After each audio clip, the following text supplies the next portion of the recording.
How you guys doing today? It's Anthony Gangi. Welcome to another episode of Tear Talk. Guys, we have an update. In the A. Marie Jones case, 2 children aged 9 and 10 charged in brutal attack. So justice is being heard. Look at A. Marie, guys. Look at this beautiful girl. Look at her here. And if you guys seen my recent videos, she was assaulted, sexually assaulted, head scalped, strangled.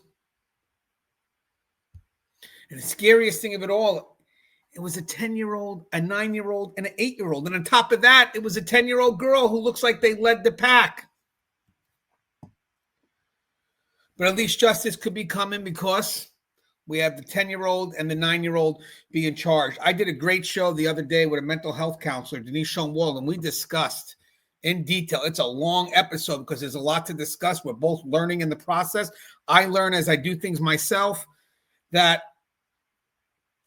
there's just so much you just don't know, especially in circumstances like this.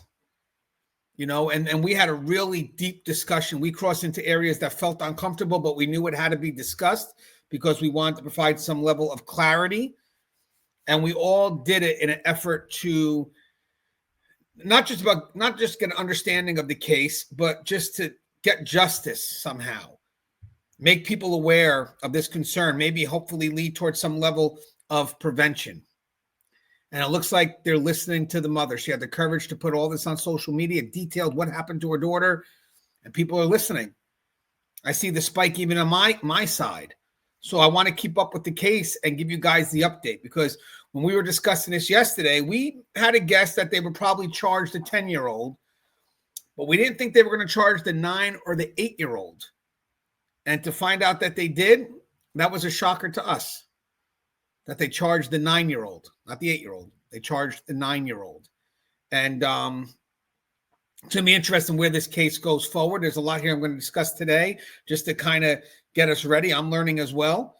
So just bear with me. I want to read off some of my research of basically what happened and where we're at going forward. So, okay, so the case of 5-year-old A. Marie Jones has now taken a dramatic turn. On October 15, 2025, prosecutors in Cuyahoga County confirmed what many feared. And I say fear because it confirmed that there's a 10-year-old girl and a 9-year-old boy. It confirmed at least these two, that these young children were able to commit to such a horrendous act. And as I said in our video yesterday, I mean, we even look at the home. Confirmed what many feared was coming. 2 children, a 9-year-old and a 10-year-old girl, have been formally charged for the brutal attack that left A. Marie nearly unrecognizable. The charges are staggering in their severity: attempted murder, rape, kidnapping, felonious assault, and strangulation. These are the most serious allegations available in juvenile court, and they reflect just how grave prosecutors believe the facts of this case are. The attack itself happened on September 13th near East 148th Street and St. Clair Avenue in Cleveland. In the days that followed, A. Marie's mother, Ontavia Kennebrew, described her daughter's injuries with heartbreaking words, saying her little girl was unrecognizable. That single detail spread quickly across social media while officials stayed guarded, releasing only limited information because all of the parties involved are minors. So she felt she wasn't being heard. And after a while, she took matters into her own hand. Now that the charges have been filed, the question becomes, what does justice look like when the suspects are only 9 and 10 years old? So in Ohio, the law is clear. Children under 14 cannot be transferred into adult court. That means this case will never be prosecuted in the adult system, no matter how serious the allegations. Instead, it moves entirely through Ohio's juvenile process under the rules laid out in RC.2152.10 through 2152.12. Now, guys, if you're on the legal side, if you want to come on the channel, I would love to discuss this with you. So anybody familiar with juvenile justice, hit me up. Or if you know somebody, give me my email, gangianthony@yahoo.com. I would love to discuss this in detail with someone else who can really explain what we're going through, because I'm learning this as we go through. So from here, the story unfolds in several stages. What I get is the first question for the court is custody. Will the children be allowed to stay at home under strict rules like GPS monitoring, curfew, and no contact orders, or will they be detained inside the county's jail detention center? Either way, attorneys will be appointed if the families cannot afford private counsel. This is the juvenile system's version of a first appearance, though the language and approach are far different than an adult court. But there is even bigger hurdle looming before the case can proceed, which is competency. At age 9 and 10, the court cannot assume these children understand the legal process or can help their lawyers defend them. Ohio law requires a full forensic evaluation by specialists. Psychologists or psychiatrists will assess whether these kids are able to grasp what's happening to them. If they're not, the case cannot move forward until and unless they are deemed competent. Sometimes courts order competency restoration services, programs designed to teach a child the basics of court so they can participate. If competence can never be restored, then the case is paused permanently and judges must turn to treatment and services instead of prosecution. If competency is established, then the case continues. At that point, prosecutors share evidence with defense attorneys, police reports, medical records, witness interviews.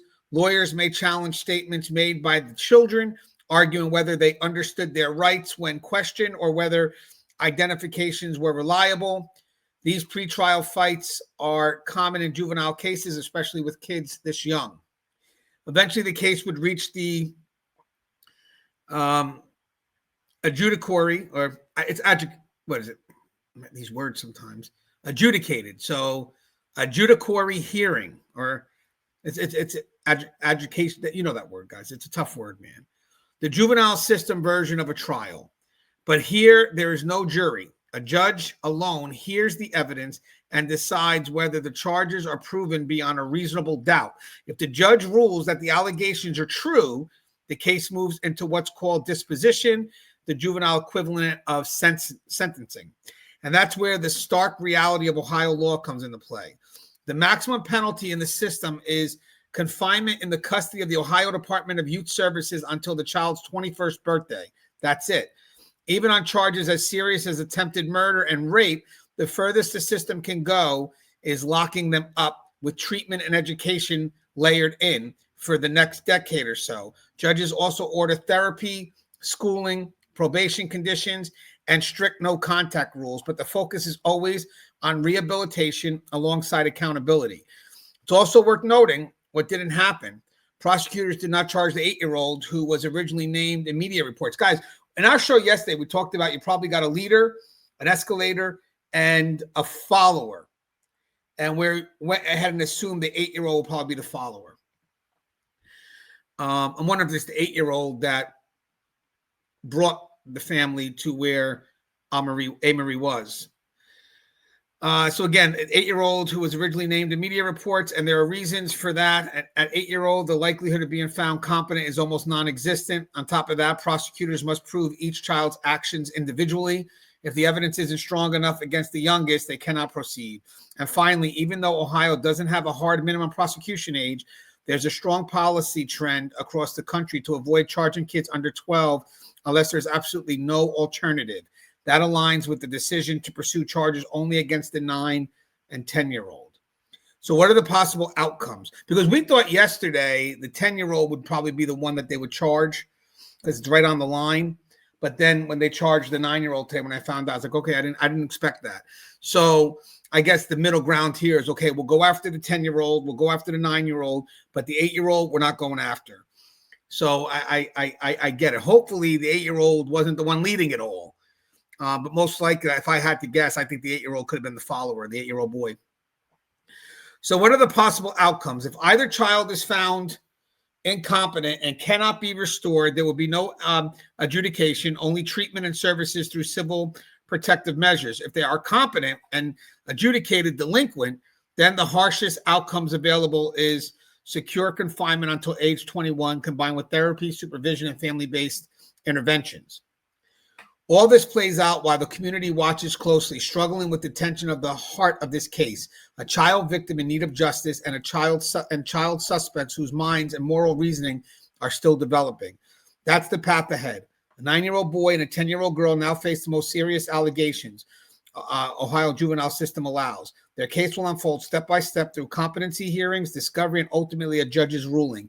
And as the process plays out, the story of A. Marie Jones will continue to haunt Cleveland and force hard questions about how justice should look when both the victims and the accused are children. Now, remember, there's a petition that if you go to her Facebook page, Ontavia Kennebru's Facebook page, she has a petition, and it's to help fix some of the laws that limit accountability for juveniles. And it's good, to be honest with you, to see this effort moving forward. That means that she's being heard. The collective voice is being heard. So we'll keep track, see what's going next, see what's going to happen next. But at the end of the day, it is all about her. So what do we do next for her? Does she get counseling? Does the family get support? Are they going to work on getting her lawyers? Because this is going to be a lengthy process. It's going to be a very trying process, especially on this little girl. And what can we do to protect her, to make sure that, we take care of her during this whole tedious process? I would love your thoughts on that. But again, guys, justice for A. Marie. Someone's listening. Someone is listening. As always, guys, stay safe.